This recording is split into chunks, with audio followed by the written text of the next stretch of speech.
तो अभी तक what we have done is we have seen de Broglie wavelength, how we can calculate for electron, ठीक है, and we have seen the dual nature. So dual nature exists in let's say particles as well as light. तो कोई भी moving particle है तो उसके साथ एक वेव एसोसिएटेड रहेगी, ठीक है. And when we are able to get this wave nature, तो फिर बात आई कि position of let's say electron क्या होगी, है ना. So the next part is Heisenberg's uncertainty principal.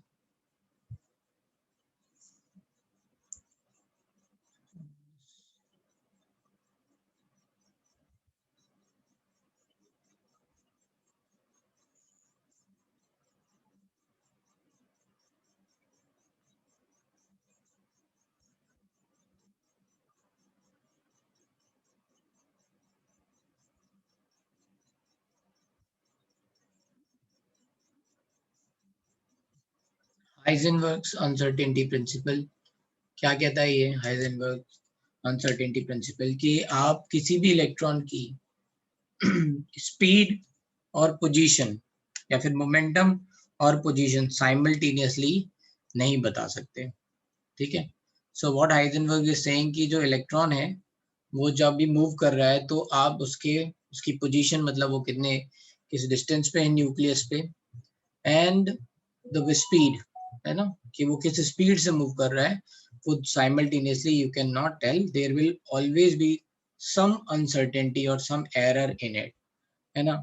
हमेशा जो है ना कुछ एरर होगी, और मिनिमम एरर की वैल्यू उन्होंने दे रखी है. सो अकॉर्डिंग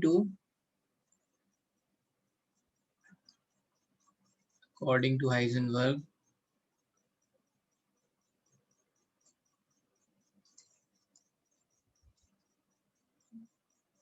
है ना, we cannot predict exact value of position as well as momentum, or you can say speed of electron simultaneously, है ना. So we cannot predict exact value of position as well as momentum, or you can say speed of electron simultaneously. अगर आप एक चीज पता लगाने जाओगे तो दूसरे में कुछ ना कुछ एरर आएगी, दोनों एक साथ एग्जैक्टली, है ना. You can not predict. अब ऐसा क्यों है कि ये बात क्यों नहीं प्रेडिक्ट कर सकते हैं? तो उसका लॉजिकल एक्सप्लेनेशन ऐसे समझ सकते हैं कि हम अगर किसी की पोजीशन पता करना चाहते हैं, है ना, we want to see somewhere is present, तो हमें कुछ लाइट छोड़नी पड़ेगी उस पर, है ना. कोई भी लाइट उस पर डालनी पड़ेगी, कोई भी रे आपको डालनी पड़ेगी जो उसकी पोजीशन एग्जैक्टली बताएगी कि ये कहाँ पे है. और जैसे ही हम उस पर वो लाइट डालेंगे तो क्या होगा, है ना, एनर्जी जो है वो इलेक्ट्रॉन एब्जॉर्ब कर लेगा. तो क्या होगा, पोजीशन तो पता चल गई, लेकिन उसकी जो स्पीड है वो चेंज हो गई, है ना. अगर मान लो मुझे कोई चीज पता करनी है कि कोई चीज कहीं पर है, तो मैं क्या करता हूँ, मैं लाइट छोड़ता हूँ, राइट. कुछ कुछ रेस छोड़ता हूँ जो वहां से टकरा के फिर वापस आती हैं. Then I I I collect them और फिर उससे इमेज बनाता हूँ, राइट. तो जब भी इलेक्ट्रॉन की एग्जैक्ट पोजीशन पता करने जाएंगे तो जो भी लाइट डालेंगे, जो भी रेज डालेंगे, वो क्या करेंगे, इलेक्ट्रॉन की एनर्जी चेंज कर देंगे. एनर्जी चेंज होने के कारण उनकी क्या हो जाएगा, स्पीड चेंज हो जाएगी. स्पीड चेंज हो जाएगी. So you can calculate the exact position but you can not calculate exact speed that time, है ना.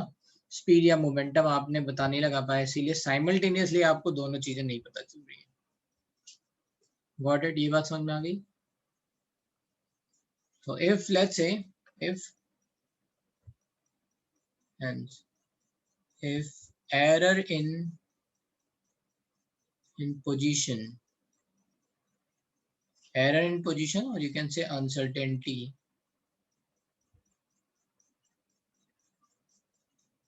in position is given as delta x, and if error in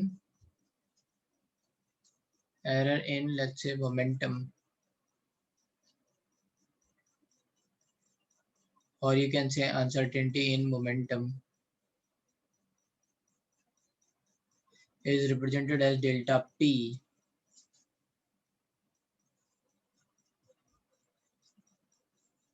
So delta X dot delta P is much greater than or equals to h by 4 pi. This is what Heisenberg said.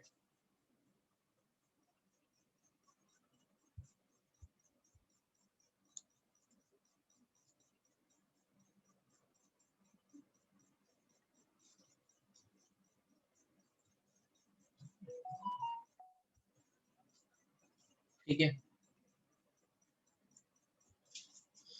तो अगर ये है, अब अगर let's say, है ना, यहाँ पे ये है मिनिमम, लेट्स से अगर हम बात करेंगे तो इक्वलिटी के लिए मिनिमम एरर इतनी तो होनी है h by 4 pi, और इससे हमेशा ज्यादा ही एरर रहती है हमेशा। और इसको हम ऐसे भी लिख सकते हैं, delta x dot delta p को m डॉट डेल्टा v लिख सकते हैं। तो hence delta x dot delta v is greater than or equals to h by 4 pi m, where m is 9.1 into 10 to the minus 31 kg mass of electron। हाँ बोलो भाई, क्या doubt है? Sir यहाँ आपने डेल्टा एक्स और into delta p मतलब dot delta p का value less greater than equal to h by 4 pi लिया। इसका कोई डेरिवेशन है कि ये एक्सपेरिमेंटली प्रूव किया है? हाँ भाई, इसका मतलब है इसका डेरिवेशन, बट हमें जरूरत नहीं है उसका। ओके सर, ठीक है।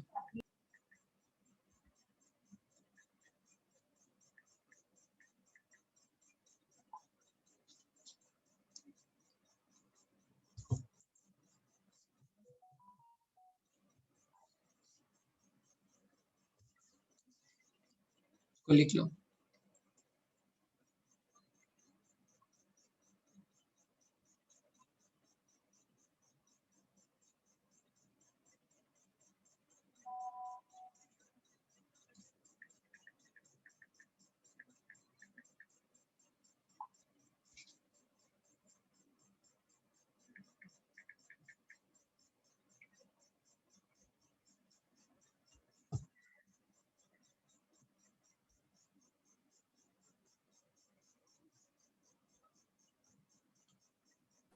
Sir h by 4 pi exactly क्या रिप्रेजेंट करता है? h by 4 pi वैल्यू है, इतनी वो ये कह रहे हैं कि इतनी एरर आएगी आएगी बस। ठीक है। h by 2 pi को h कट भी बोलते हैं, ये शायद मैंने बताया पहले ना, अगर नहीं बताया तो आप यहाँ लिख सकते हो, h by 2 pi is nothing but h cut.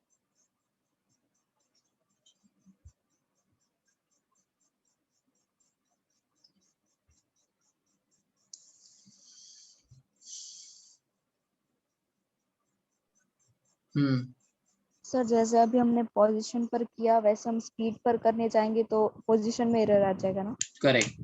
हाँ सर वो कैसे आएगा पोजीशन पे एरर? मतलब क्या कहते हैं पोजीशन के लिए? हाँ तो सर। हाँ, तो लॉजिकली उसको यही बोल रहे हैं कि एक, जैसे हमने एक को बोल दिया यहाँ पे, इसको इससे भी समझ सकते हो कि जैसे ये जो निकल के आया ना, ये है ना, delta x dot delta P is greater than h by 4 पाई। अब एक में मान लो एरर 0 ले जाओ, एक को 0 ले जाओ, है ना, मान लो ये वैल्यू 0 की तरफ लेके जाओ, तो ये क्या होने लग जाएगा, इनफाइनाइट होने लग जाएगा। So we can write like this, है ना, hence we can say if delta x is tending to 0, तो डेल्टा v में क्या हो जाएगा, is going to tending to infinite, and vice versa,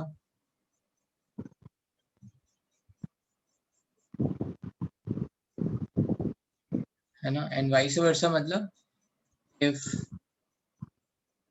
delta v is tending to 0, अगर हम इसको एरर एक्यूरेट निकालने लग जाएंगे तो डेल्टा एक्स में जो एरर आएगी वो पोजीशन में एरर क्या हो जाएगी, इनफाइनाइट हो जाएगी। मैथमेटिकली समझ लो।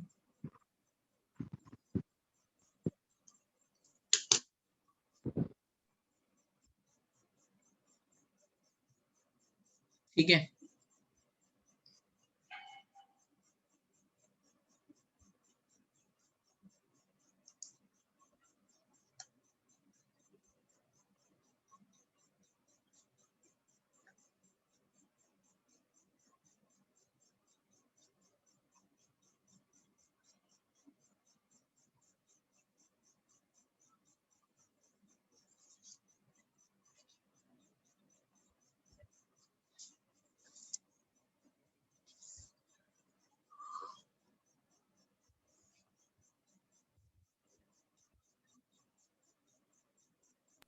सर अगर हमने ये जो आपने बोला है अनसर्टेनिटी और एरर अगर पोजीशन में और इसमें है, तो बोहर का मॉडल तो रॉन्ग प्रूफ हो जाएगा ना कि उसका। तो बोर का मॉडल रॉन्ग प्रूफ हो गया ना। Okay sir. बोर ने किसके लेट्स से बोर के मॉडल की एक लिमिटेशंस और मैं अभी लिखा देता हूँ, ठीक है, वो I think we have miss somewhere. तो बोर के मॉडल की लिमिटेशंस ये थी, या बोर के मॉडल का ड्रॉबैक क्या था कि बोर ने जो भी ये एक्सप्लेनेशन दिए थे, रिजल्ट्स दिए थे, वो based on classical laws of physics थे। ठीक है, उन्होंने उसको इलेक्ट्रॉन को बॉल की तरह माना, उसमें बोला कि ये सर्कुलर मोशन कर रहा है, ये सारी बातें कही। ठीक है, यस सर।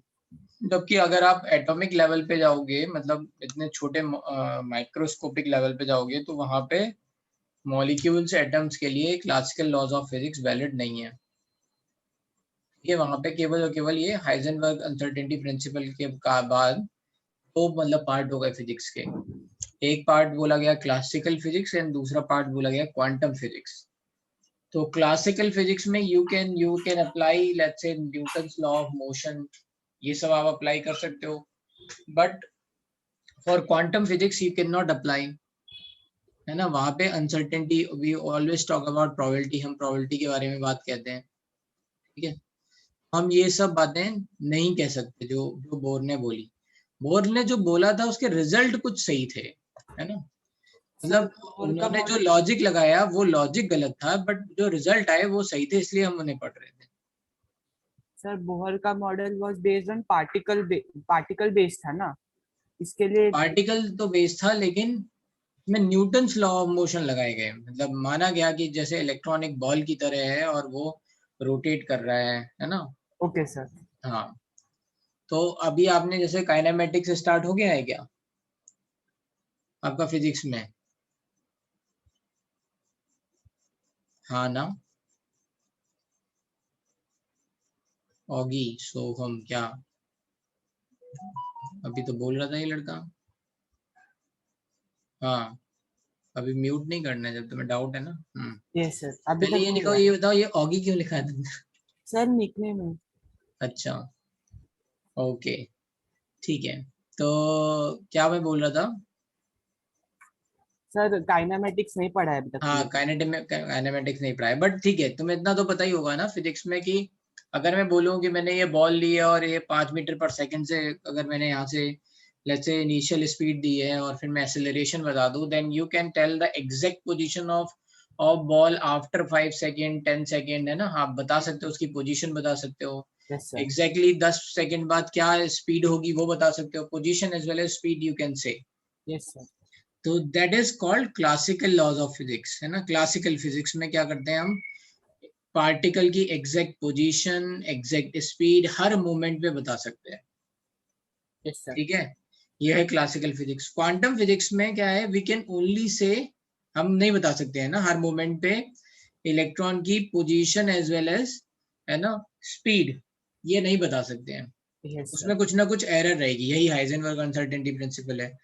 तो क्वांटम फिजिक्स में ये आता है ना, प्रोबेबिलिटी का कॉन्सेप्ट आता है कि वी आर गोइंग टू से कि यहाँ पे इलेक्ट्रॉन हो सकता है ना, यहाँ पे उसके होने की प्रोबेबिलिटी है। जैसे इसको इस तरह से भी समझ सकते हैं, जैसे अभी कोई बोले कि सोहम के रहने की प्रोबेबिलिटी क्या है, तो कोई ये नहीं बता सकता एग्जैक्टली कि सोहम अपने घर में ही मिलेगा, है ना। बोला जाएगा कि सोहम की ये सोसाइटी है, इसमें इसके रहने की प्रोबेबिलिटी ज्यादा है, ये इस सोसाइटी में ये मिल सकता है, इसमें भी ये वाला जोन है यहाँ पे, मतलब ये घर है, घर का एड्रेस बता दिया कि भाई यहाँ ज्यादा मिलेगा, बट सोहम मार्केट भी जा सकता है, राइट। Yes sir. सो और हो सकता है कभी आउट ऑफ द टाउन भी चला जाए, सिटी भी चला जाए, तो यू कैन नॉट 100% से कि हमेशा यही मिलेगा, राइट। Yes sir. है ना, तो ऐसा ही है। तो बस क्लासिकल लॉज ऑफ फिजिक्स में एग्जैक्टली बता सकते थे, लेकिन बाद में बोला गया कि क्लासिकल लॉज फिजिक्स नहीं लगा सकते यहाँ पे, क्योंकि ये बहुत ही छोटे पार्टिकल्स हैं, है ना, और इनके लिए वेव नेचर भी आता है। तो for that we can only say about probability कि यहाँ पे ज्यादा हो सकता है। तो अभी जो हम पढ़ रहे हैं, जैसे मान लो हम पढ़ेंगे सेल, है ना, या फिर हम पढ़ेंगे ऑर्बिटल्स। ऑर्बिटल सुना है कभी पहले? Yes sir. हाँ, तो ऑर्बिटल्स आर द दो जोन जहाँ पे इलेक्ट्रॉन के होने की प्रोबेबिलिटी सबसे ज्यादा है, 100% नहीं है ना। सबसे ज्यादा का मतलब 90%, 90% तक हम बोलते हैं ऑर्बिटल्स आर द दो zone where electron can be present, है ना, 90% probability is there. Sir 1s2 वाला ऑर्बिटल जैसा हाँ, ना? 1s2 वाला, राइट, वैसे ही। तो वो वहाँ पे प्रोबेबिलिटी का कॉन्सेप्ट आता है। तो क्वांटम फिजिक्स में we are talking about probability. We are saying कि भाई यहाँ पे इलेक्ट्रॉन हो सकता है, we are going to find दो जोन जहाँ पे इलेक्ट्रॉन होने की प्रोबेबिलिटी सबसे ज्यादा है, और यस उनको हम ऑर्बिटल्स बोलेंगे। बट 100% और सर्टेनिटी नहीं है हर किसी टाइम पे भी, सर। ठीक है। तो अभी आपके क्वेश्चन का आंसर मिल गया आपको? Yes sir. ठीक है। तो अभी हम इसमें ये तो हो गया भाई हाइजेनबर्ग अनसर्टेनिटी प्रिंसिपल। इसमें कुछ और बातें भी हम समझ सकते हैं, जैसे आपको बोला जाएगा एरर दे रखी होगी, है ना। जैसे एक आध क्वेश्चन देख ही लेते हैं।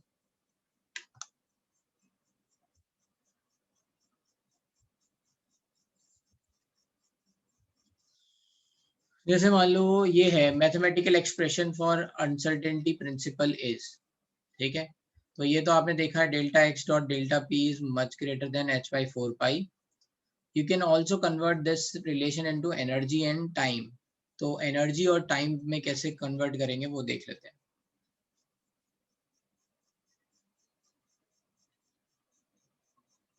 Heisenberg equation can also be expressed in terms of energy and time. कैसे? तो we know that dp delta p, है ना, sorry, it should write like this कि फोर्स क्या होता है ना, force, we are going to write df can be written as m dv by dt, है ना, ये एक्सेलरेशन हो गया। So this is on the basis of this we are writing कि m dot delta v can be written as, अगर मान लो हमें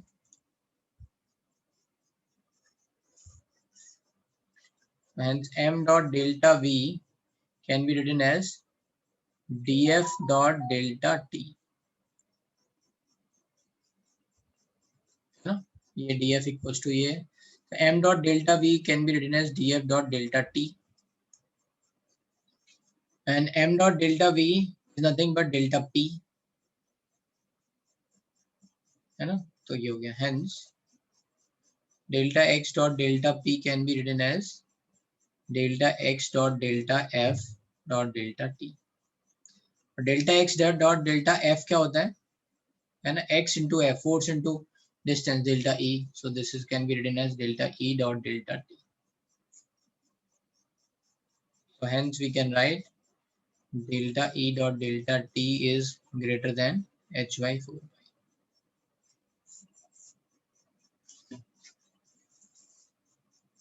तो ये जो दूसरा एक्सप्रेशन है वो ये हो गया है, delta e dot delta T is much much greater than, sorry much much greater कह रहा हूँ, इज ग्रेटर देन और equals to H by 4।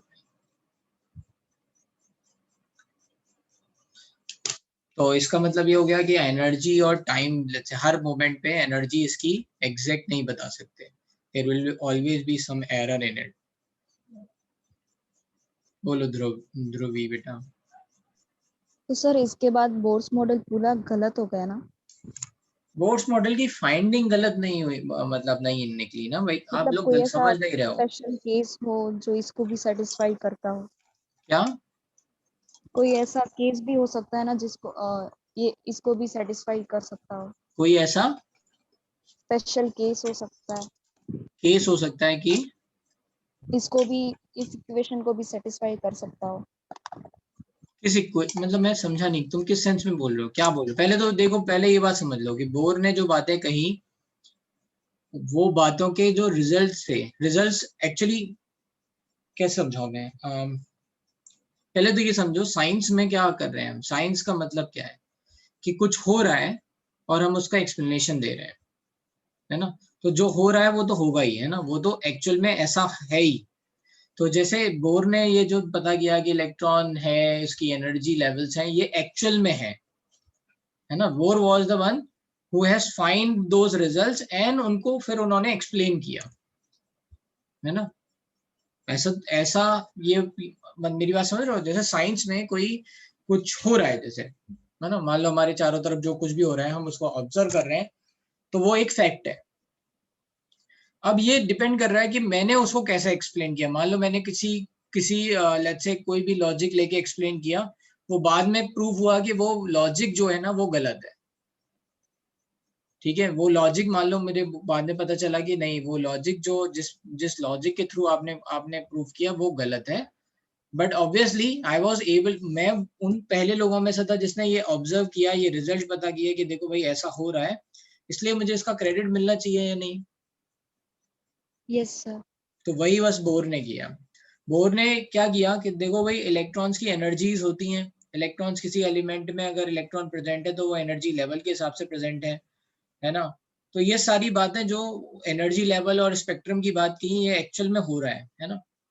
Bore ने उसको प्रूव किया।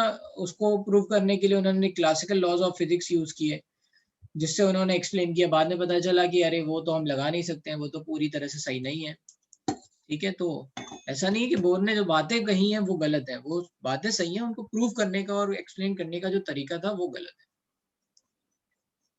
ठीक है। सर ये d f d v d t ये सब क्या है सर? अरे भाई, फोर्स क्या होता है? मैंने फोर्स के साथ बोला mdv/dt क्या होता है? एक्सेलरेशन ना।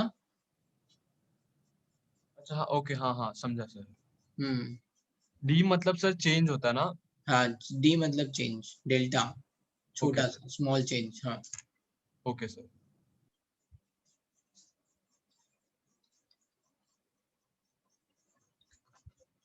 तो एक फॉर्म हम ऐसे भी लिख सकते हैं। चलते हैं थोड़ा और आगे। तो ये हाइजेनबर्ग अनसर्टेनिटी प्रिंसिपल है, इससे रिलेटेड क्वेश्चंस। और अगर आप देखोगे तो, है ना, तो कहीं कहीं पे एरर दे रखी होगी और you have to just calculate कि भाई एक में एरर पता है तो दूसरे में एरर कितनी होगी, काइंड ऑफ ऐसे क्वेश्चन भी हो सकते हैं। तो देख लेते हैं अगर कहीं दिख जाएंगे तो।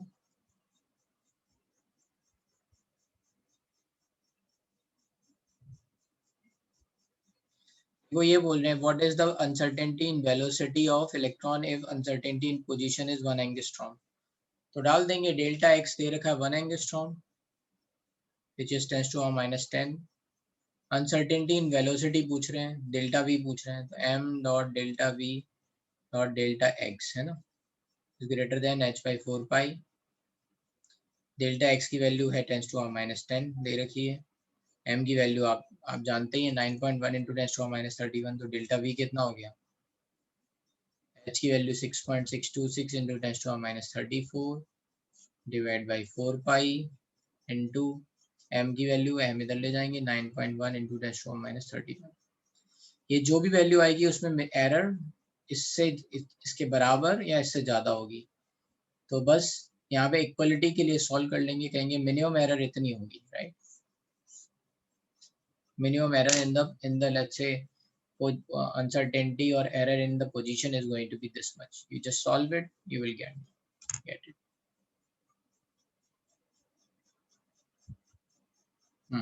टेस्ट हुआ -10 और लिखना भूल गया मैं, यहाँ इधर टेस्ट हुआ -10। हाँ सर अभी हम लोग ये सब फॉर्मूला अप्लाई कर रहे हैं, इससे हमें परफेक्ट एरर नहीं मिलेगा ना कहीं भी। हाँ, मिनिमम एरर निकालने के लिए इक्वलिटी लगाएंगे, बाकी तो फिर इससे ज्यादा होगा ही होगा, तो मिनिमम एरर निकालना होता है।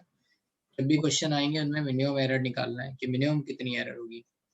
अब जैसे यहाँ पे a proton is accelerated 1/10 of the velocity of light, ठीक है, 1/10 of velocity of light, velocity of light is 3 × 10⁸ का 1/10 तो हो जाएगा 3 × 10⁷। A velocity can be measured in within the precision of ±1%। तो टोटल एरर कितनी हुई, -1 to +1, 2% की एरर हो गई है ना। तो 2% की एरर यहाँ और डाल दो 2/100, तो ये हो गया आपका डेल्टा वी। कहाँ रोड पे खड़े हो, कहाँ खड़े हो भाई?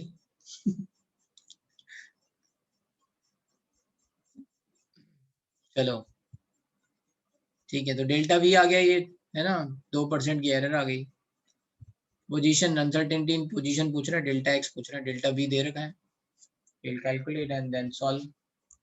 समझ में आया ये क्वेश्चन कैसे होने हैं?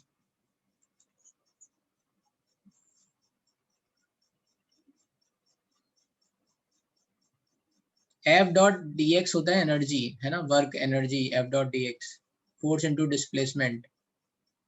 Ibrahim,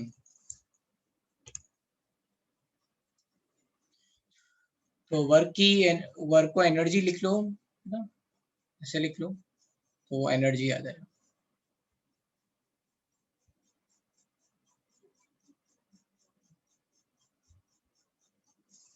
proton is accelerated by 1/10 of velocity of light. Velocity of light, इसका मतलब है कि भाई जो इसकी वेलोसिटी है इलेक्ट्रॉन की वो है प्रोटॉन की 3 × 10⁷ मीटर पर सेकेंड।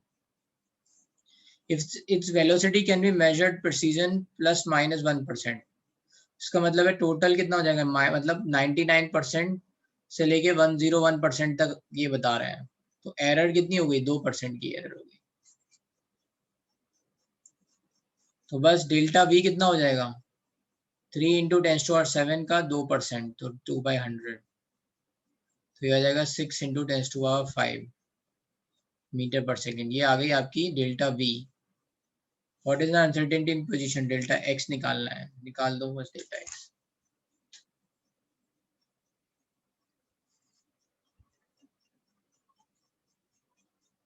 समझ में आया?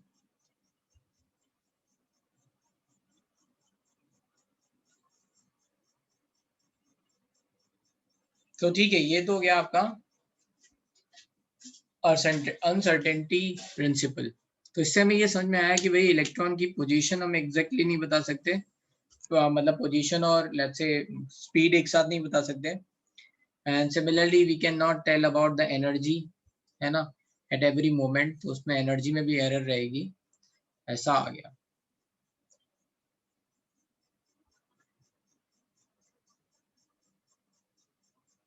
पूरा सॉल्व करके देना है, पाई में नहीं देना है, ठीक है, you just have to solve completely.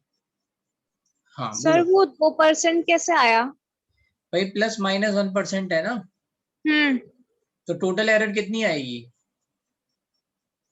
2।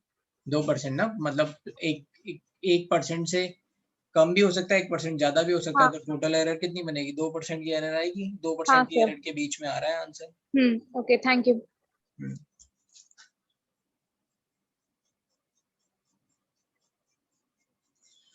चलो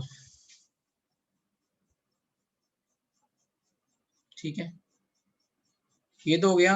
अब बात करते हैं थोड़ा सा जो रह गया था बात, वो है बोर मॉडल का लेट्स से लिमिटेशंस क्या है, तो मैं बता देता हूँ बोर मॉडल की लिमिटेशंस या ड्रॉबैक्स ऑफ बोर मॉडल।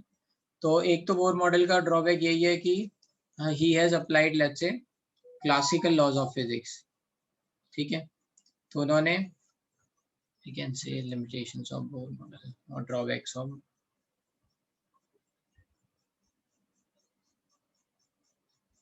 ये पहले बताने थे, है ना, तो यहाँ बता दे रहे हैं बस।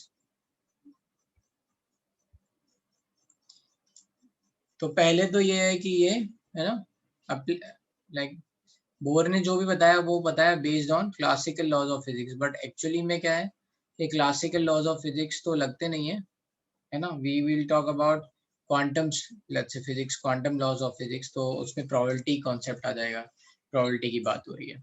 तो ये पहला ड्रॉबैक है. दूसरा ड्रॉबैक है कि बोर ने केवल और केवल एक इलेक्ट्रॉन, एक प्रोटॉन या न्यूक्लियस और इलेक्ट्रॉन वाले सिस्टम को, एक इलेक्ट्रॉन वाले सिस्टम को स्टडी किया, मतलब यूनी इलेक्ट्रॉनिक स्पीसीज को के बारे में बातें बताई.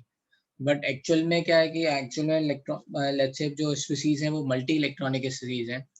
तो जो बोर ने बात बोली वो बहुत स्पेसिफिक, लेट्स से एलिमेंट को लेके, हाइड्रोजन को लेके बोली है, यूनी इलेक्ट्रॉनिक स्पीसीज को लेके बोली है, बाकी सबके लिए नहीं बोली है, राइट. ये एक दूसरा एक तरह से लिमिटेशन और ड्रॉबैक आप कह सकते हो. तीसरा है एनर्जी लेवल को लेके बात, कि बोर ने जो बोला कि एनर्जी लेवल्स जो भी हैं, राइट, उसके हिसाब से उन्होंने स्पेक्ट्रम समझाया. तो उस टाइम पे क्या हुआ कि जो, जैसे मैं बोल रहा हूँ ये n=2 है और ये n=1 है, तो अकॉर्डिंग टू बोर 2 से 1 के बीच में बस एक ही स्पेक्ट्रल लाइन आएगी. बट वहां पे क्या हुआ कि अगर हमने एक्सटर्नल मैग्नेटिक फील्ड लगा ली तो ये जो लाइन है, मतलब है ना, हाइड्रोजन एटम के लिए n=2 से n=1 तक जाने में दो हमें मान लो फोटोन मिल गए, एक नहीं दो फोटोन मिले. तो एक्सटर्नल इलेक्ट्रिक फील्ड और एक्सटर्नल मैग्नेटिक फील्ड में, राइट, स्प्लिटिंग ऑफ लाइन हो गया.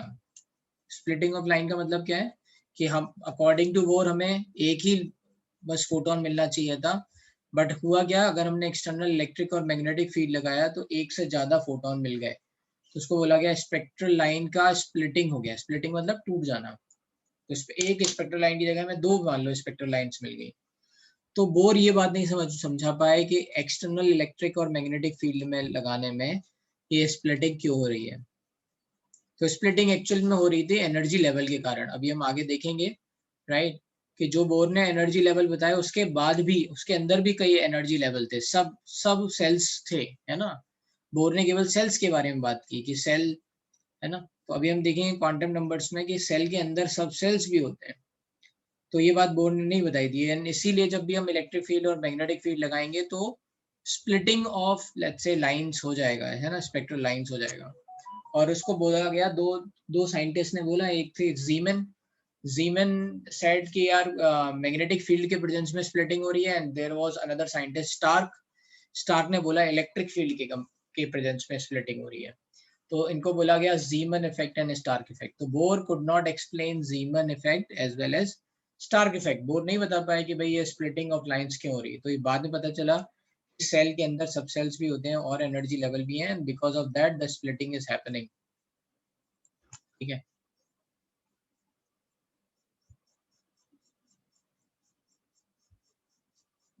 ठीक है. तो ये सारी बातें जो थी, ये सब बातें ड्रॉबैक ऑफ बोर मॉडल में आएंगी, है ना. आप लोग यहाँ पे कहीं पे लिखा होगा, उसको नोट डाउन कर देना. मैंने बता दिया, यहाँ पे एक्सप्लेन कर दिया है. ठीक है, कहाँ पे लिखा होगा देख लेते हैं.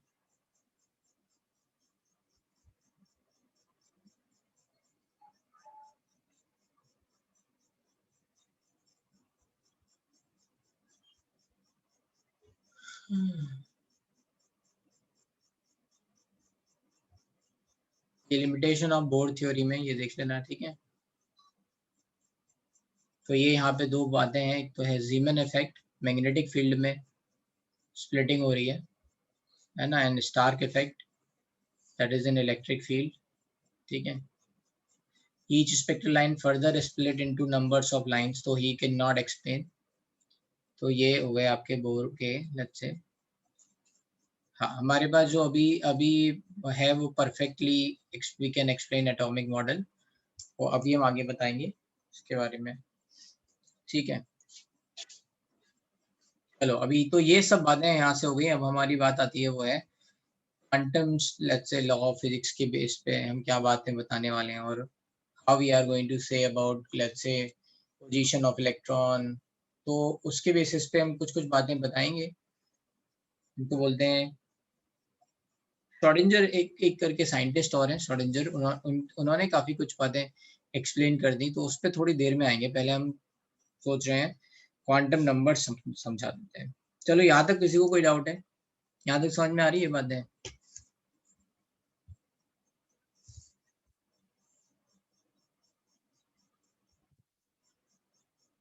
ठीक है।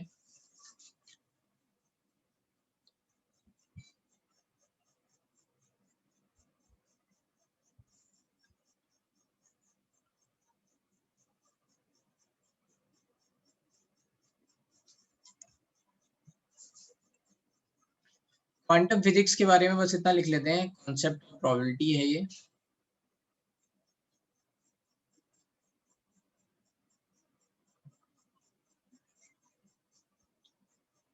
We cannot predict exact location, or you can say position, as well as speed of electron simultaneously, or we can only comment about most probable position of electron in a atom. These zones are called orbital, है ना। Orbitals क्या है, इसका मतलब we can only comment about most probable position of electron in a atom and these zones are called orbitals. तो orbitals हम बोल सकते हैं जहाँ पे इलेक्ट्रॉन रहने की प्रोबेबिलिटी सबसे ज्यादा है। Orbitals are the regions, we can say regions और zones where probability of finding electron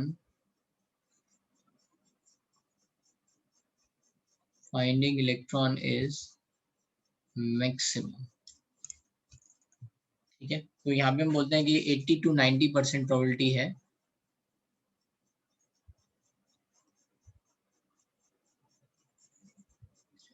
है ना। रीजन्स और zones where probability of finding electron is maximum, उनको हम क्या बोलेंगे, ऑर्बिटल्स। तो अब बात आती है ये कितने तरह के ऑर्बिटल्स होते हैं, how many types of orbitals are there. तो right now we have said कि 4 तरह के ऑर्बिटल्स हैं, और भी पॉसिबल बहुत सारे हैं, लेकिन 4 तरह के ऑर्बिटल्स हैं।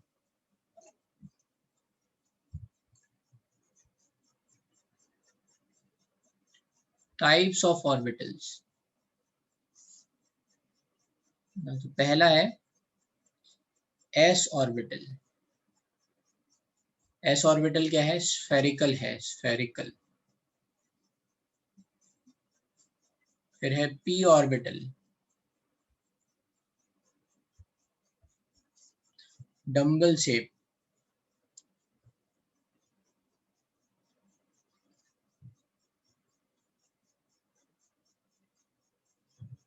Dumbbell shape. फिर है डी ऑर्बिटल, इसको बोला डबल डम्बल शेप।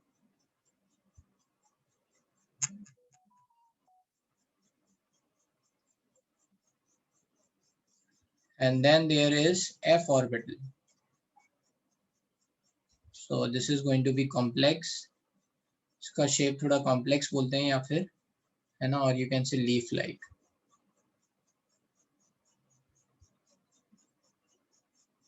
ठीक है, तो ये 4 तरह के ऑर्बिटल्स अभी तक बताए गए हैं, S orbital, P orbital, D orbital and F orbital. इसका मतलब है कि इलेक्ट्रॉन जहाँ पे रहेगा, जिन जोन्स में रहेगा, जिन एरिया में रहेगा, वो या तो स्फेरिकल हो सकते हैं, डबल शेप हो सकते हैं, डबल डम्बल शेप हो सकते हैं, या फिर थोड़ा सा कॉम्प्लिकेटेड, थोड़ा कॉम्प्लेक्स शेप है, उसको लीफ लाइक शेप बोलते हैं, तो ऐसा कुछ हो सकता है। ठीक है, कितना समझना है।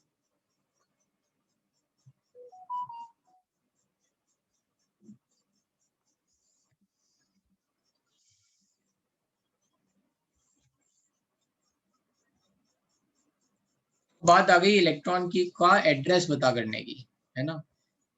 अब कई सारे एलिमेंट ऐसे हैं जिनमें एक से ज्यादा, है ना, बहुत मतलब बहुत ज्यादा नंबर ऑफ इलेक्ट्रॉन्स हैं, एक से काफी ज्यादा है। जैसे अगर मैं बात करूं मरकरी, मरकरी में है ना एटॉमिक नंबर कितना है मरकरी का 80, तो उसके एक एटम में 80 इलेक्ट्रॉन है। अब हर एक इलेक्ट्रॉन की अगर मुझे पोजीशनिंग बतानी हो, हर एक इलेक्ट्रॉन की लेट्स से बताना होगी वो कहाँ कहाँ पे है, तो आई हैव टू डिफाइन दो जोन्स कि भाई ये वाला पहला वाला इलेक्ट्रॉन कहाँ पे होगा, या फिर इलेक्ट्रॉन नंबर 39 कहाँ पे होगा, 48 कहाँ पे होगा, या 80 कहाँ पे होगा। हर इलेक्ट्रॉन की मुझे एड्रेसिंग करनी पड़ेगी, है ना, हर इलेक्ट्रॉन का बताना पड़ेगा कि वो कहाँ कहाँ पे है। So for that we have defined quantum numbers, for that we have defined quantum numbers. तो अब हम क्वांटम नंबर्स के बारे में बात करेंगे। तो नेक्स्ट हेडिंग है क्वांटम नंबर्स। इतनी बात समझ में आ रही है कि भाई कई सारे एलिमेंट ऐसे हैं जिनमें बहुत ज्यादा नंबर ऑफ इलेक्ट्रॉन्स है और हर इलेक्ट्रॉन को आपको देना है ना। एक तरह से ऐसा सोचो कि मान लो तुम एक आर्किटेक्ट हो और आपको एक शहर बसाना है ना। आपको हर इंसान को एक एक जगह पे बसाना है और उसका एड्रेस डिफाइन करना है। Then what are the certain parameter you need, है ना। आपके पास कौन कौन से ऐसे पैरामीटर होने चाहिए जैसे आप बता सको। तो पहले आप बोलोगे कि भाई ऐसा है कि मुझे ये बताना है, तो मैं पहले देखूंगा मुझे लोगों को बसाना है। Then I am going to characterize that whether a person is male और फीमेल, है ना। तो मैं बोलूंगा कि भाई इलेक्ट्रॉन है उसमें उसकी स्पिन क्या है, प्लस हाफ है माइनस हाफ है। ठीक है, तो ऐसे कुछ क्वांटम नंबर्स हैं, इसको बोलेंगे स्पिन क्वांटम नंबर। मैं पहले समझा देता हूँ फिर we are going to write. तो सबसे पहले हमने ये करेक्टराइज कर लिया, फिर we have made this limitation कि देखो ऐसा है कि एक घर में केवल दो ही लोग रह सकते हैं, मतलब एक ऑर्बिटल में maximum how many electrons can stay, two. This is the let's say limitations we have put कि भाई एक एक घर में दो ही रहेंगे, है ना, मैक्सिमम एट मैक्स। तो उसमें क्या हो सकता है, या तो एक मेल एक फीमेल, है ना, ऐसा करके, है ना, मेल फीमेल ऐसा ऐसा करके दो दो लोग रहेंगे। फिर हमने बोला कि अच्छा वो जो घर है वो किस लेट्स से बिल्डिंग का है। जैसे इमेजिन करो कि आप बात कर रहे हो, है ना, आपको लोगों को भरना है, जैसे आपकी खुद की घर की सोसाइटी है, तो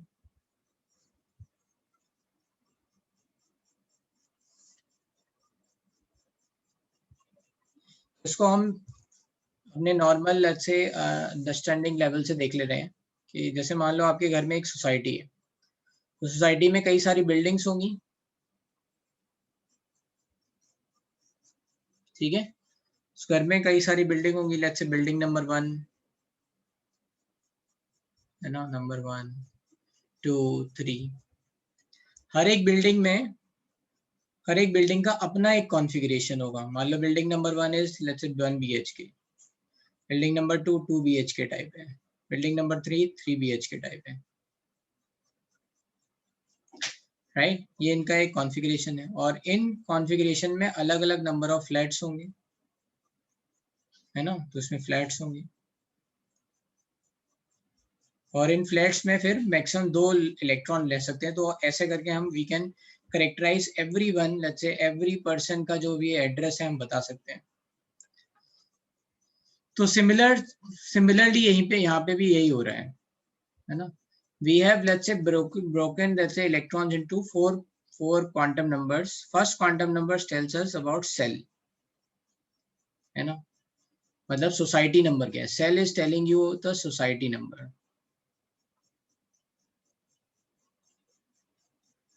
ठीक है, सोसाइटी नंबर 1 है, 2 है, 3 है, क्या है, एक तरह से सेल। सेल के अंदर है sub cell is telling you number of buildings. ठीक है, सेल के अंदर सब सेल है, तो sub cell is telling you number of building. फिर उन नंबर ऑफ बिल्डिंग का कॉन्फ़िगरेशन है ना। सेल के अंदर सब सेल के अंदर है ऑर्बिटल्स, मतलब बिल्डिंग के अंदर है फ्लैट्स, ऑर्बिटल के अंदर है आपके इलेक्ट्रॉन्स, तो फ्लैट्स के अंदर है आपका मेल फीमेल, है ना, ऐसे। So that's how you can write every person कि वो कौन से बिल्ड सोसाइटी में है, फिर उसमें कौन सी बिल्डिंग में होगा, बिल्डिंग में फिर उसका फ्लैट्स हैं, तो फ्लैट्स अलग अलग हैं ना, कॉन्फ़िगरेशन मैंने बताया था। तो इसका मतलब ये है कि जैसे ये एस ऑर्बिटल है, इसका मतलब क्या है कि इस बिल्डिंग में सारे के सारे है ना फ्लैट्स स्फेरिकल टाइप के हैं। पी ऑर्बिटल मतलब डंबल शेप टाइप के हैं, तो दूसरे फ्लैट्स कैसे हो गए, उनका कॉन्फ़िगरेशन कैसा हो गया, डंबल टाइप का, डंबल शेप का। Dumbbell shape is like this, है ना, स्फेरिकल इज लाइक दिस, ठीक है, double dumbbell is like this. ये तो ऐसा कुछ करेक्टराइजेशन है, इससे हम बता सकते हैं कि भाई हर एक इलेक्ट्रॉन की पोजीशन बता सकते हैं कि वो इलेक्ट्रॉन कहाँ पे होगा, है ना। ये समझाने के लिए मैंने बताया है। So shell, subshell, orbitals and electrons. You can say, let's say society, and in society how many number of buildings, and building how many number of flats, and in flats how many मतलब let's say people are living, male or female, 1 or 2, ठीक है। इतनी बात समझ में आ रही है। अब कुछ रूल्स हैं, ये रूल्स फिक्स है कि एक इस नंबर ऑफ सोसाइटी में कितनी नंबर ऑफ बिल्डिंग होंगी, है ना। तो ये सारे रूल्स अभी हम लिखेंगे। इतना पहले बता दो, इतना इसमें किसी को कोई दिक्कत?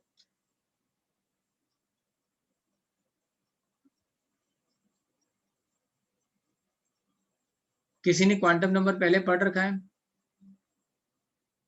एनीवन?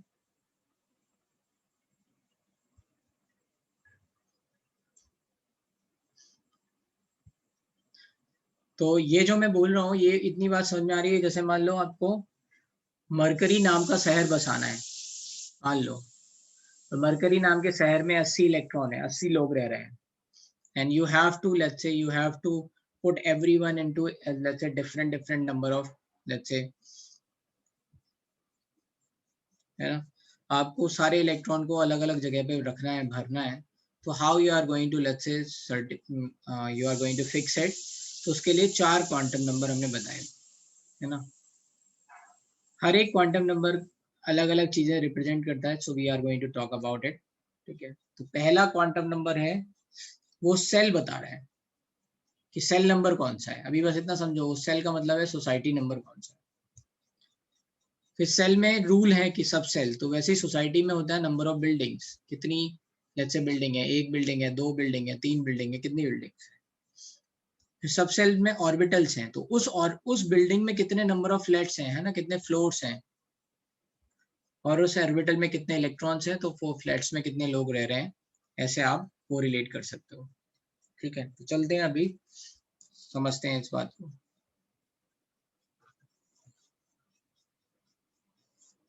छोटे रूल्स हैं, तो रूल्स आपको याद रखने पड़ेंगे। We are writing quantum numbers.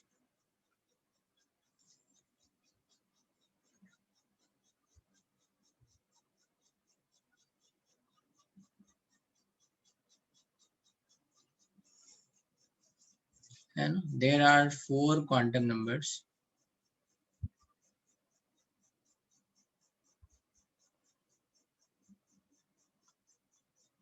To explain position,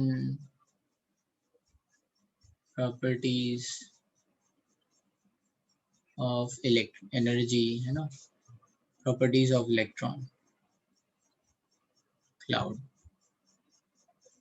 पहला है, फर्स्ट है principal quantum number, principal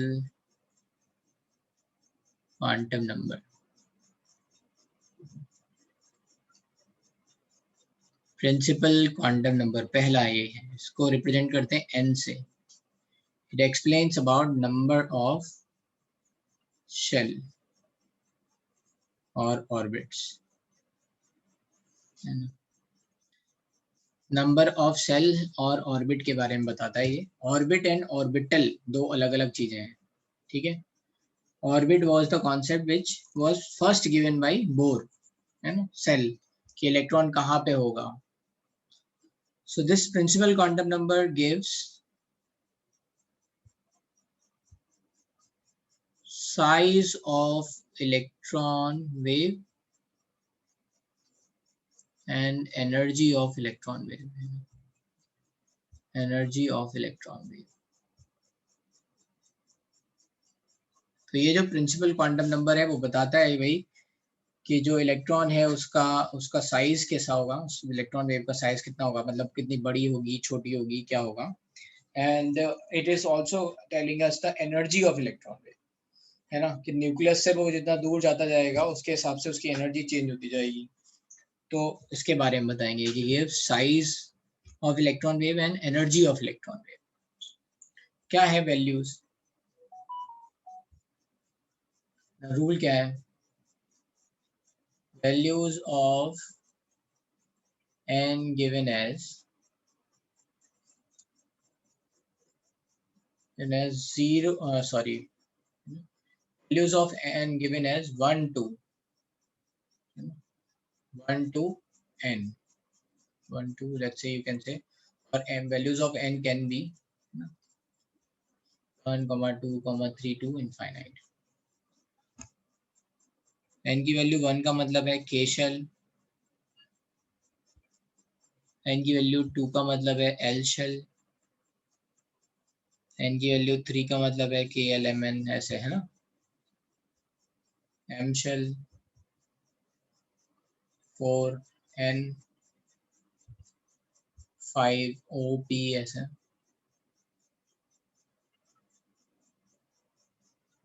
6 p shell, etcetera. आगे लिख सकते हैं. तो वैल्यूज ऑफ n की वैल्यू क्या हो सकती है, 1 2 3 4 ऐसा कुछ भी हो सकती है. इसका मतलब है k shell, k l m n o p, ऐसे करके सेल्स लिख सकते हो आप.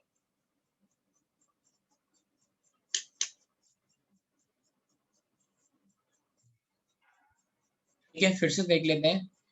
ये 4 क्वांटम नंबर है, उनमें पहला क्वांटम नंबर है principal quantum number. It gives number of cell और ऑर्बिट, है ना, कौन से ऑर्बिट और कौन से सेल या फिर कौन सी सोसाइटी में इलेक्ट्रॉन प्रेजेंट है उसके बारे में बताएगा.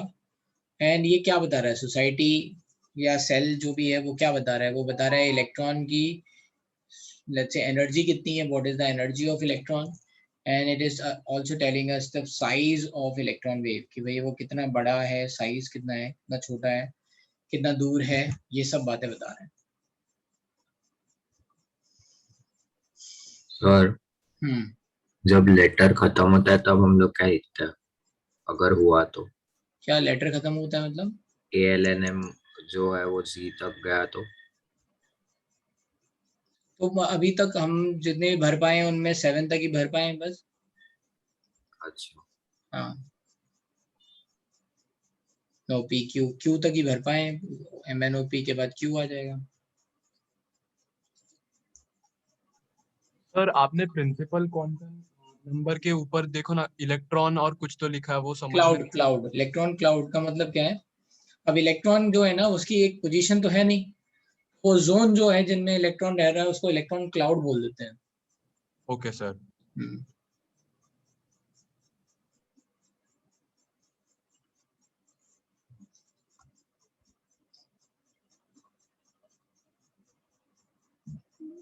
शेप ऑफ कॉम्प्लेक्स नहीं है, कॉम्प्लिकेटेड शेप है वो, उल्टा, मतलब वी डोंट नो कि उसकी कैसी शेप रहेगी, है ना, उसके ऊपर अभी श्योरिटी नहीं आई है. ठीक है, 70C.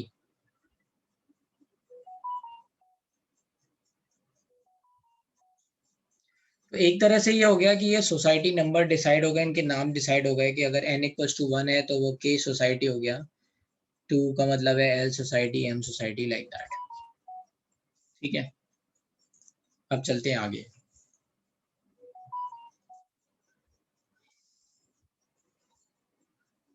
अब कुछ नोट लिख लेते हैं, नोट.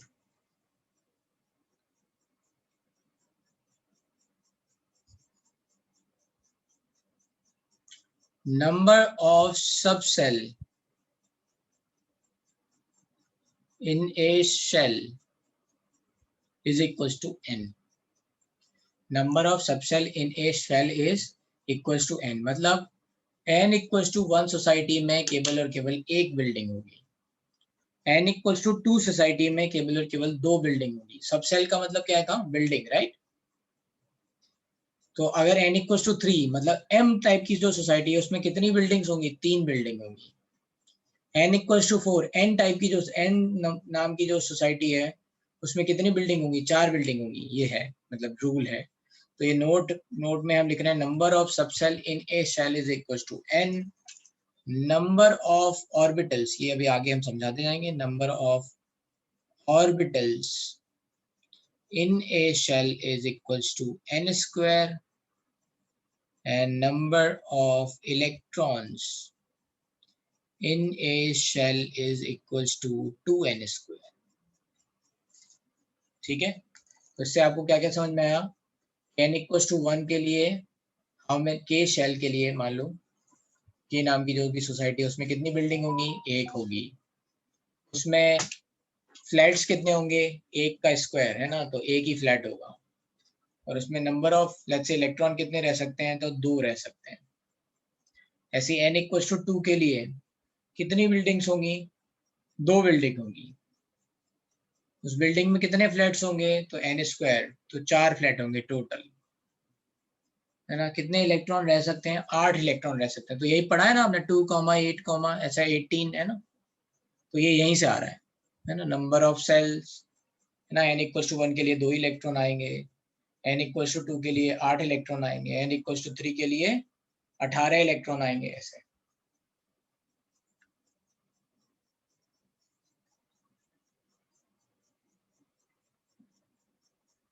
ठीक है,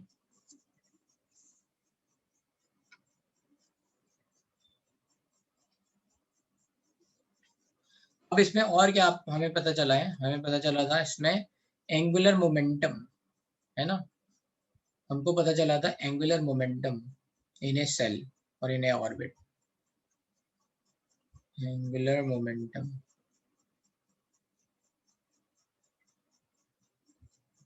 of electron in a shell or orbit was given as nh by 2 pi। ये किसने बताया था? बोर ने बताया था, ये है ना।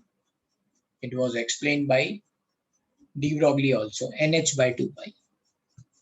तो ये कुछ बातें हैं जो आगे हमें याद रखनी है, we'll see, है ना। Angular momentum of electron in a shell और orbit is nh by 2 pi। चलते हैं आगे। Second let's say quantum number, principal quantum number के बाद आता है azimuthal quantum number.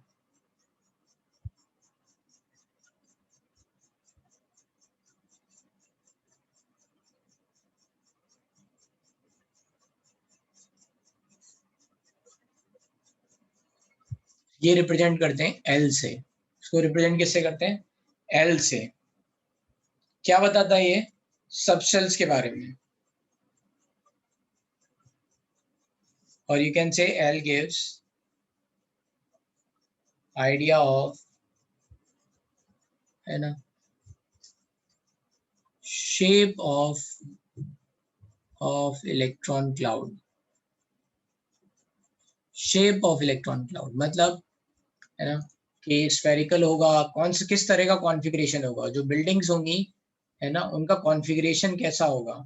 Spherical type का होगा, डंबल टाइप का होगा, डबल डंबल टाइप का होगा, है ना। तो shape of electron cloud, it gives shape of electron cloud.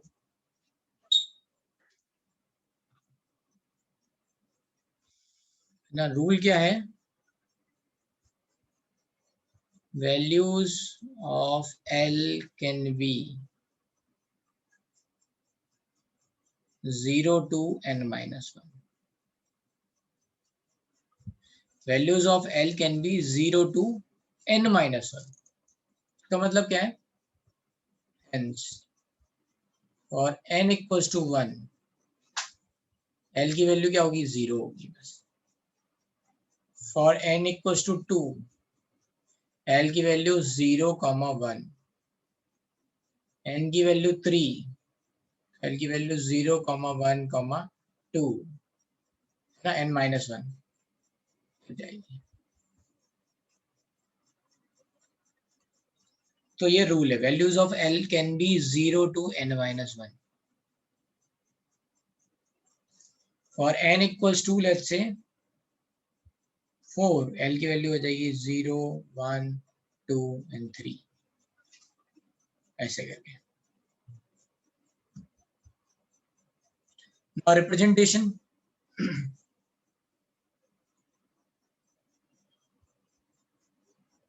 Representation of values of L.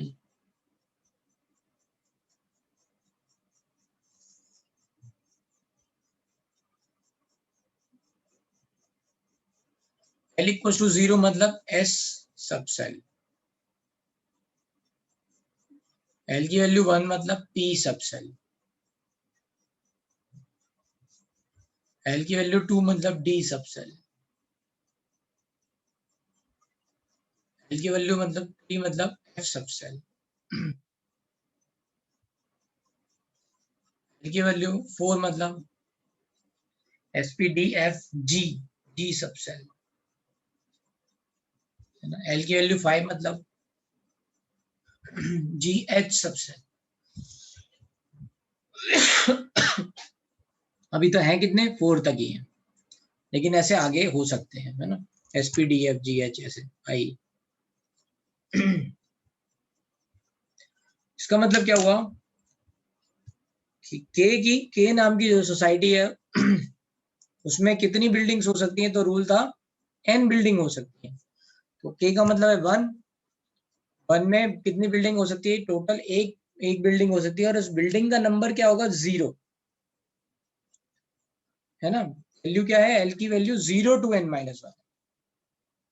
जैसे अगर हम यहाँ देखें, अभी हमने यहाँ लिखा है n की वैल्यू 1 के लिए L की कितनी वैल्यू हो सकती है, 1, टोटल वैल्यूज कितनी हुई, 1। 2 के लिए 0,1 तो 2 वैल्यूज, 3 के लिए 0, 1, 2 3 वैल्यूज, है ना। तो n की वैल्यू 4 के लिए 0, 1, 2, 3 4 वैल्यू, तो 4 के लिए 4, है ना। यही हमने ऊपर लिखा था ना, number of subcell in a cell is equal to n। ये बात समझ में आई।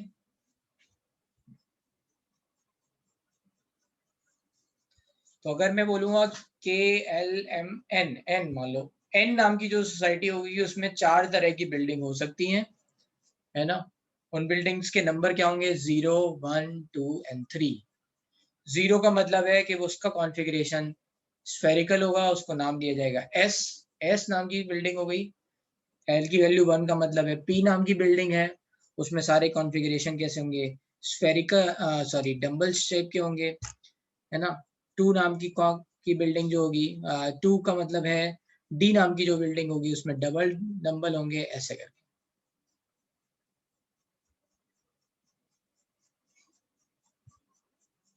समझ में आ रहा है, किसी को कोई गड़बड़ लग रही है, कंफ्यूजन हो रहा है। चलो एक पोल ले ले रहे हैं, कितनी बात समझ में आ रही है, देन से यस और नो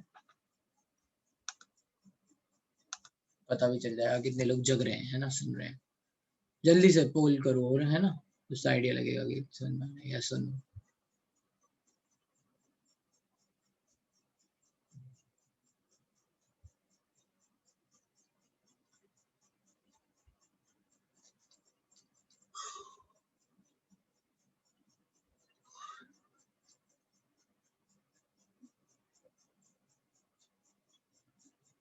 L इक्वल टू 5 क्या हो जाएगा, G नहीं H हो जाएगा, GHI ऐसे करके, SPDFGHI।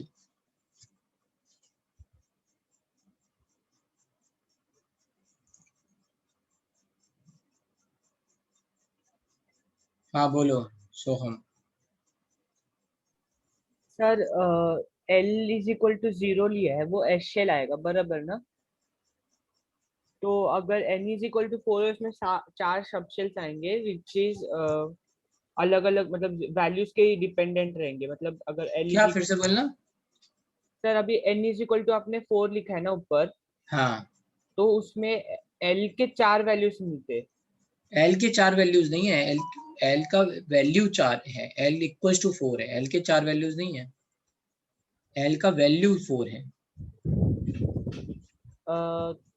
एक मिनट सर।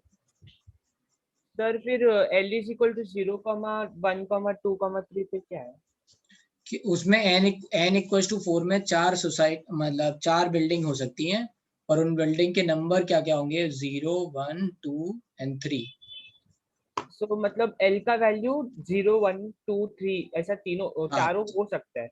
हाँ, चारों हो सकते हैं। ओके तो सर। चारों में क्या क्या है, तो एल की वैल्यू 0 का मतलब है एस सब सेल, है ना, मतलब yes sir. n equals to 4 का मतलब क्या है, KLMN, n टाइप की जो सोसाइटी है उसमें परमिशन है, परमिशन दी है थाने म्यूनिसिपल कॉर्पोरेशन ने कि तुम्हारी जो सोसाइटी है उसमें 4 बिल्डिंग आप बना सकते हो, है ना। उन बिल्डिंग्स के नाम हो जाएंगे आपके SPDF, है ना। उन यस बिल्डिंग्स के सर। नाम क्या है, SPDF ये नाम है, बट उनका नंबर क्या है, S के लिए 0, P के लिए 1, D के लिए 2 एंड 3, F के लिए 3। 0 का मतलब है कि थाने म्यूनिसिपल कॉर्पोरेशन ने आपको परमिशन दी है कि इस के लिए सारे जो घर होंगे वो स्फेरिकल शेप के बनेंगे, है ना। इनका कॉन्फ़िगरेशन कैसा होगा, स्फेरिकल बनेगा। P वाली जो बिल्डिंग है उसमें कॉन्फ़िगरेशन कैसा बनेगा, डम्बल शेप का बनेगा, है ना। ऐसे ही D वाली में क्या होगा, डबल डम्बल टाइप के बनेंगे। और F वाली में ये थोड़ा कॉम्प्लिकेटेड शेप है, राइट, लीफ लाइक बोल दिया है फिर, ऐसा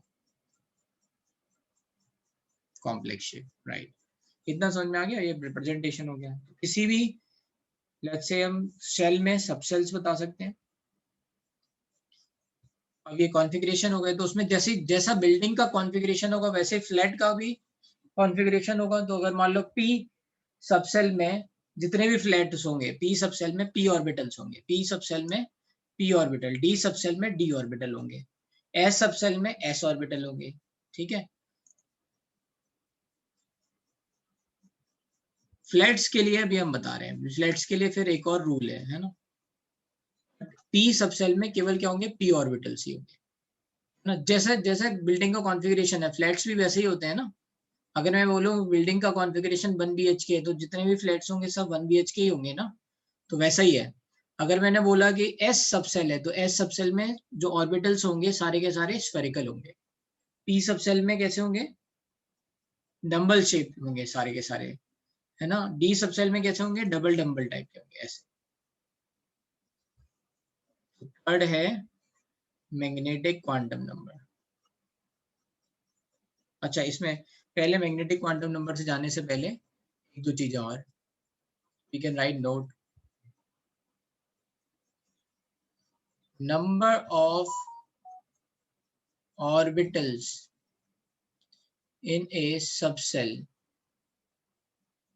is given as 2l plus 1, and number of electrons in a subcell is given as 2 into 2l plus 1। ठीक है, ये अभी लिख लेते हैं, आगे हम समझा देंगे। The number of orbitals in a subcell is 2l plus 1 and number of electrons in a subcell is 2 into 2l plus 1। वैसे भी एक ऑर्बिटल में 2 इलेक्ट्रॉन रह सकते हैं, तो यहाँ से आपको समझ में आ रहा होगा कि ऑर्बिटल अगर 2l plus 1 है तो नंबर ऑफ इलेक्ट्रॉन्स कितने हो जाएंगे, 2 into 2l plus 1। फिर आता है एक नेक्स्ट,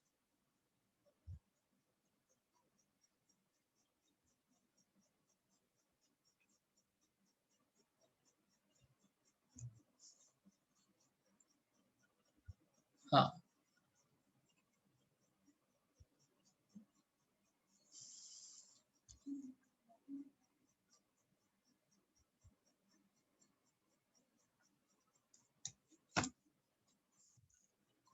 एक क्या बोलते हैं इसको, एक मिनट रुक जाओ, ये क्या बताया था।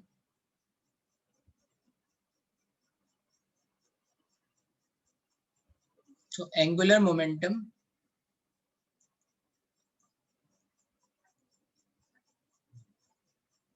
of electron in a subcell is given as under root L into L plus 1 into H by 2 pi.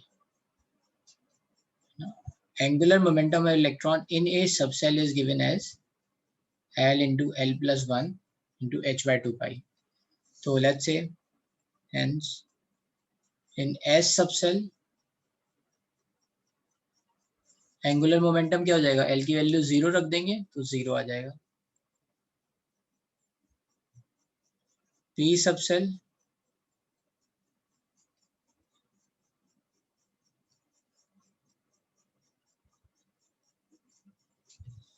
यहाँ पे एल की वैल्यू 1 रख देंगे तो ये हो जाएगा √2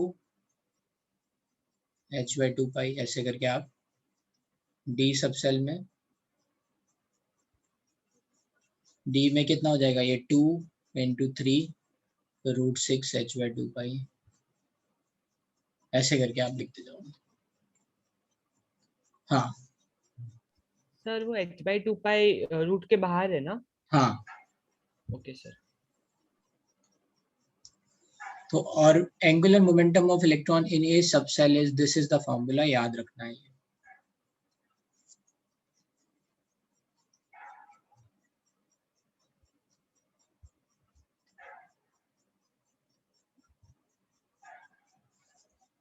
फिर आता है थर्ड, मैग्नेटिक क्वांटम नंबर। चलो यहाँ से नेक्स्ट क्लास में पढ़ाएंगे,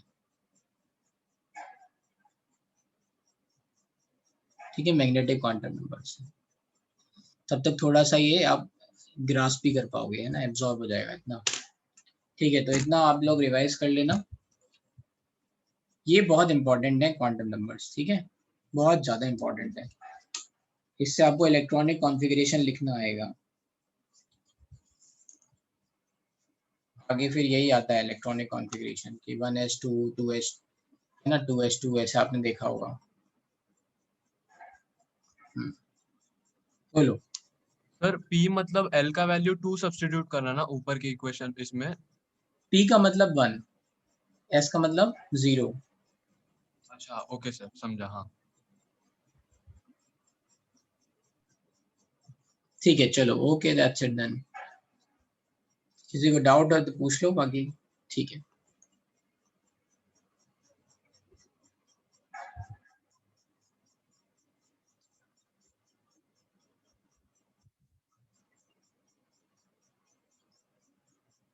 चलो फिर मैं बंद कर रहा हूँ, ठीक है।